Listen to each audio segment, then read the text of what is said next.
Hello दोस्तों, राधे राधे। अश्वत्थामा की कथा का आरंभ उन दिनों से होता है जब उसके पिता ऋषि द्रोणाचार्य तपस्या और विद्या के उच्च शिखर पर थे, परंतु सांसारिक जीवन में अत्यंत निर्धनता झेल रहे थे। द्रोणाचार्य का जन्म स्वयं भी एक तपस्वी परिवार में हुआ था। वे महान ऋषि भारद्वाज के पुत्र थे। उनकी विद्या और तपस्या का लौकिक जगत में बड़ा आदर था। द्रोणाचार्य ने अपनी पत्नी कृपि के साथ एक साधारण लेकिन गहन आध्यात्मिक जीवन जिया।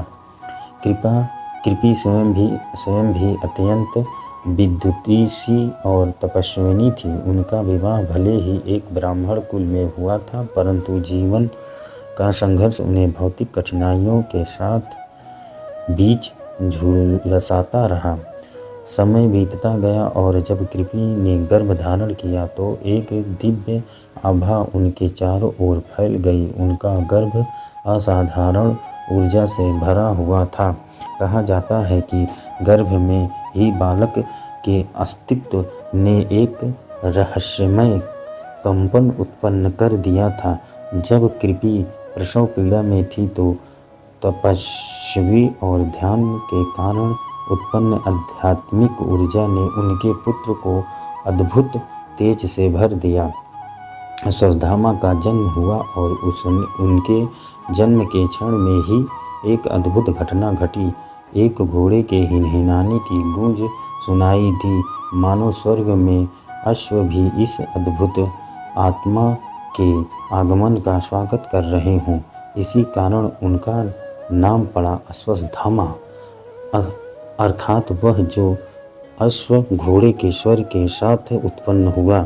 परंतु इस दिव्य के विपरीत अश्वत्थामा का स्वभाव करने वाला संसार अत्यंत कठोर था। गरीबी ने उसके परिवार को घेर रखा था।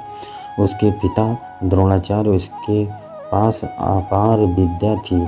अपनी निर्धनता के कारण अपने पुत्र को दूध भी नहीं पिला सके। कृपि ने कई बार आंसू बहाए जब उन्होंने देखा कि उनका पुत्र भूख से तड़प रहा है। यह दृश्य द्रोण के हृदय में गहरे घाव छोड़ गए। एक विद्वान, एक तपस्वी और एक ब्राह्मण होते हुए भी वे अपने पुत्र की आवश्यकताओं को पूरा नहीं कर पा रहे थे।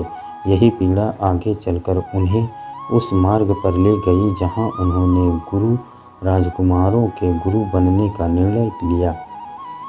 अश्वत्थामा का बचपन एक तपस्वी आश्रम के कठोर वातावरण में बीता। उनके पास राजकुमारों जैसा वैभव नहीं था, परंतु उनके भीतर जन्म से ही एक अद्भुत जीवीश और तेज था। उन्होंने बाल्यावस्था में ही कठिन परिश्रम और तपस्या को अपने जीवन का हिस्सा बना लिया था। उनके पिता ने उन्हें जीवन के प्रथम पाठ सिखाए। धैर्य गरीबी से लड़ने का सबसे बड़ा हथियार, संयम, क्रोध पर विजय पाना ही सच्चे योद्धा की पहचान है। विद्या, शस्त्र और शास्त्र दोनों का ज्ञान आवश्यक है। अश्वत्थामा बाल्यावस्था में ही अपने पिता के साथ कठोर अभ्यास किया करते थे। वे तलवार, धनुष, गदा और अन्य अस्त्र शस्त्रों का अभ्यास करते साथ ही साथ वेदों और उपनिषदों का भी अध्ययन करते थे। हालांकि उनका हृदय ईर्ष्या और पीड़ा से भी भरा हुआ था। जब वे अन्य बच्चों को दूध और मिठाइयाँ खाते देखते तो उनके हृदय में एक कसक उठती। द्रोणाचार्य के शिष्य बनने से पूर्व उनकी सबसे बड़ी वेदना यह थी कि वे अपने बेटे को वह नहीं दे सके जिसकी उसे आवश्यकता थी। द्रोणाचार्य ने इस पीड़ा को अपने भीतर दबाए रखा और एक निर्णय लिया, मेरा पुत्र किसी से कम नहीं रहेगा। यही संकल्प उन्हें हस्तिनापुर के दरबार तक ले गया। द्रोणाचार्य अपने पुत्र के भविष्य को संवारने के लिए हस्तिनापुर पहुँचे। वहाँ उन्होंने गुरु वंश के शस्त्रागुरु बनने का प्रस्ताव रखा। भीष्म पितामह ने उनकी विद्या और ज्ञान से प्रभावित होकर उन्हें राजकुमारों का गुरु नियुक्त किया। द्रोणाचार्य के शिष्यों ने पांडवों और कौरवों का प्रमुख थे। अर्जुन, भीम, युधिष्ठिर, नकुल, सहदेव, दुर्योधन, दुशासन सभी ने उनसे अस्त्र शस्त्र की विद्या प्राप्त की। अश्वत्थामा ने भी अपने पिता के गुरुकुल में शिक्षा प्राप्त की। वे शारीरिक और मानसिक दोनों रूप से अत्यंत बलशाली थे। उनका युद्ध कौशल अद्वितीय था, परंतु अर्जुन के प्रति उसके मन में एक ईर्ष्या का बीज भी अंकुरित हो चुका था। अर्जुन गुरु द्रोणाचार्य का प्रिय शिष्य था, क्योंकि वह अत्यंत परिश्रमी और अनुशासित था।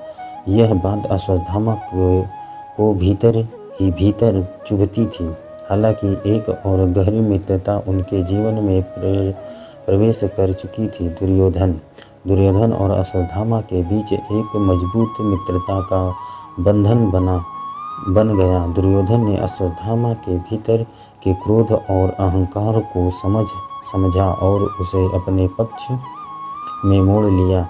यही मित्रता आगे चलकर अश्वत्थामा के जीवन में विनाशकारी परिणाम लेकर आई। अश्वत्थामा की शिक्षा केवल शस्त्र तक सीमित नहीं थी। उन्होंने अपने पिता से शस्त्र, ब्रह्मास्त्र, नारायण शास्त्र और अन्य दिव्य शास्त्रों का ज्ञान भी प्राप्त किया। वे जानते थे कि उनकी शक्ति केवल शारीरिक पराक्रम में नहीं बल्कि दिव्य ज्ञान में भी निहित है, परंतु उनका हृदय अभी भी एक अतिरिक्त द्वंद्व से जूझ रहा था, धर्म और अधर्म के बीच का संघर्ष। शिक्षा, ईर्ष्या और वीरता का उदय। जहाँ अश्वत्थामा और अर्जुन के बीच प्रतिस्पर्धा और दुर्योधन के साथ उनकी मित्रता को विस्तार से दिखाया गया है। हस्तिनापुर का राजकीय गुरुकुल अब जीवंत हो उठा था। गुरु द्रोणाचार्य के शास्त्र में पांडव और कौरव राजकुमार युद्ध कला और शस्त्र विद्या में निपुणता प्राप्त कर रहे थे। इस गुरुकुल में दो प्रमुख ध्रुव तारे चमक रहे थे, अर्जुन और अश्वत्थामा। अर्जुन अत्यंत अनुशासित, एकाग्रचित्त और परिश्रमी था। उसकी धनुर्विद्या में गहरी पकड़ और गुरु भक्ति ने द्रोणाचार्य का हृदय जीत लिया था। वही अश्वत्थामा, जो गुरुपुत्र था, कभी कभी इस पक्षपात को हृदय से स्वीकार नहीं कर पाता था। हालांकि विद्या के क्षेत्र में अश्वत्थामा किसी से कम नहीं था। वे गदा, तलवार, भाला और विशेष रूप से दिव्य शस्त्र के संचालन में निपुण थे। उन्होंने कम उम्र में ही ब्रह्मास्त्र जैसे विध्वंस शक्ति को साध लिया था, जो किसी भी साधारण योद्धा के बस की बात नहीं थी। द्रोणाचार्य छात्रों को ध्यानपूर्वक सिखाते थे। अर्जुन को लक्ष्य भेदी तीर चलाने की कला में दक्षता प्राप्त थी। भीम गदा युद्ध में महाबली था। दुर्योधन अपनी गदा कौशल और सत्ता की लालसा में डूबा रहता था। अश्वत्थामा एक अतिरिक्त ज्वाला की तरह विद्या प्राप्त कर रहा था, परंतु उसका मन शांति से दूर था। अर्जुन की महानता हर दिन बढ़ती जा रही थी।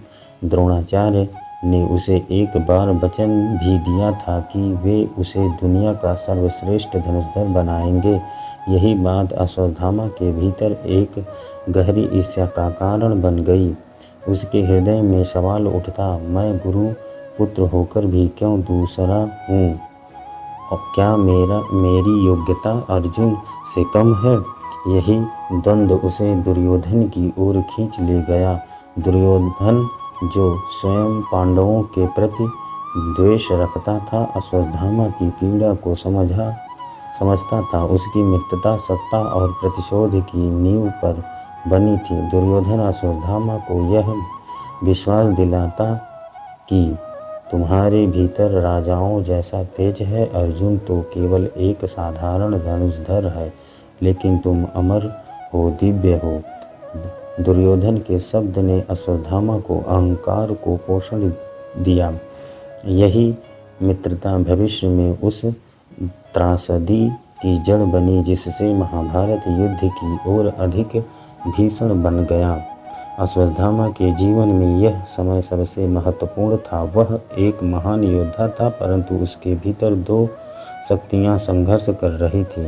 धर्म, पिता द्रोणाचार्य की शिक्षा, न्याय और कर्तव्य का पालन; अधर्म, दुर्योधन की मित्रता, सत्ता का मोह और अर्जुन के प्रति ईर्ष्या। युद्ध में पहले ही यह अतिरिक्त युद्ध अश्वत्थामा के भीतर आरंभ हो चुका था।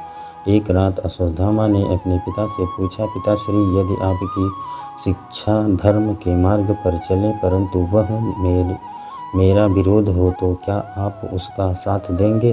द्रोणाचार्य ने उत्तर दिया, धर्म ही सबसे बड़ा गुरु है पुत्र। व्यक्ति चाहे कोई भी हो, यदि वह धर्म के पक्ष में है तो वही मेरा सच्चा शिष्य है। यह उत्तर अश्वत्थामा के हृदय में गूंजता रहा। उस दिन से उसका द्वंद्व और भी गहरा हो गया।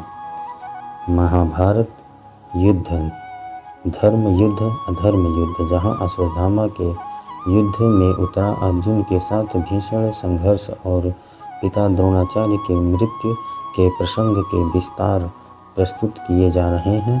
कथा यहाँ समाप्त होती है। हर हर महादेव।